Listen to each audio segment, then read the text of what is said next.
HarlequinAudio is proud to bring you The Billionaire's Ruthless Affair by Marinelli, a Harlequin Presents novel performed by Saskia Maarleveld, and Sione's Innocent Conquest by Marinelli, a Harlequin Presents novel performed by Fulginiti. Chapter 1. I should be happier, Alex thought as he picked up his mug of coffee and carried it out onto the terrace of his penthouse apartment, shivering slightly when the crisp air hit his face. Not that it would be cold for long, the sun already peeping over the horizon. Winter in Sydney was a picnic compared to winter in London. He was glad to be back home, but not all that happy for some reason. Alex surveyed the panoramic view of the city skyline, telling himself that a man would have to be a fool not to be happy when he'd finally achieved everything he'd ever vowed to achieve. At 34, Alex was no fool. He was, in fact, a very successful businessman.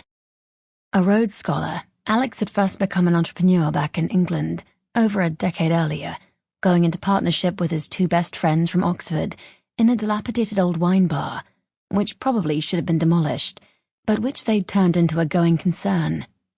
As it turned out, one wine bar had eventually become 2, then 3, then 10, until finally they'd formed a franchise. Sergio's idea, that. Alex smiled for the first time that morning. Thinking of Sergio always brought a smile to his face. Jeremy, too. Yet those two were as different as chalk and cheese. Sergio was inclined to take life way too seriously at times, whereas Jeremy... Lord, where did one start with Jeremy? Though some people might describe him as a playboy, Alex knew Jeremy was a decent man at heart, generous and loyal, though with way too much charm and money for his own good.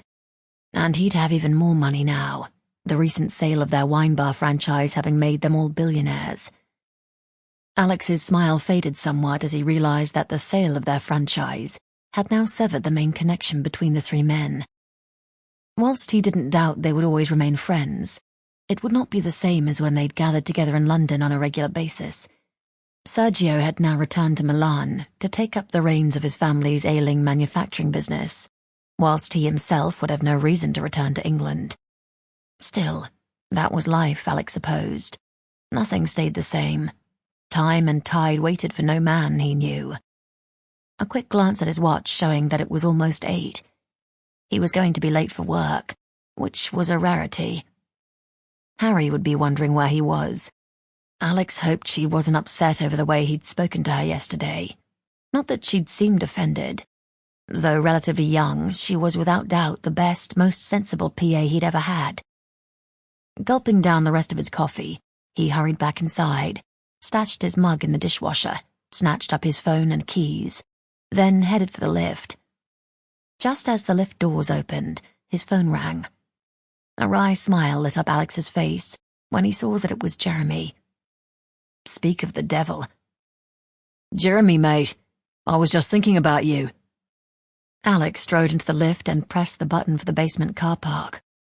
That's a worry, Jeremy replied in that deeply masculine voice, which always surprised people. Haven't you got anything better to do with your life? You should be out there making more millions. Though perhaps not. You'd only give the lot away. Alex grinned. You've been drinking, haven't you? It would be late evening in London. You could say that. I'm at a party, an engagement party. Alex suppressed a groan at the thought that another one of Jeremy's brothers, perhaps even his mother or father, were on their way to the altar again. You didn't have to look far to understand Jeremy's negative attitude towards love and marriage. Clearly, he didn't trust either to last. Alex wasn't into love and marriage himself either, but not for reasons of skepticism and cynicism. He knew full well that true love existed and lasted, if you found the right person. Alex just wasn't interested in finding his soulmate. He had personal reasons for staying a bachelor, the main one being the promise he'd made to his mother on her deathbed. God made you extra smart for a purpose, son, she told him with her last breath. Promise me you won't waste your talents. Use them for good. Make a difference. Alex had done just that. but being a dedicated philanthropist took a lot of time. Sample complete. Ready to continue?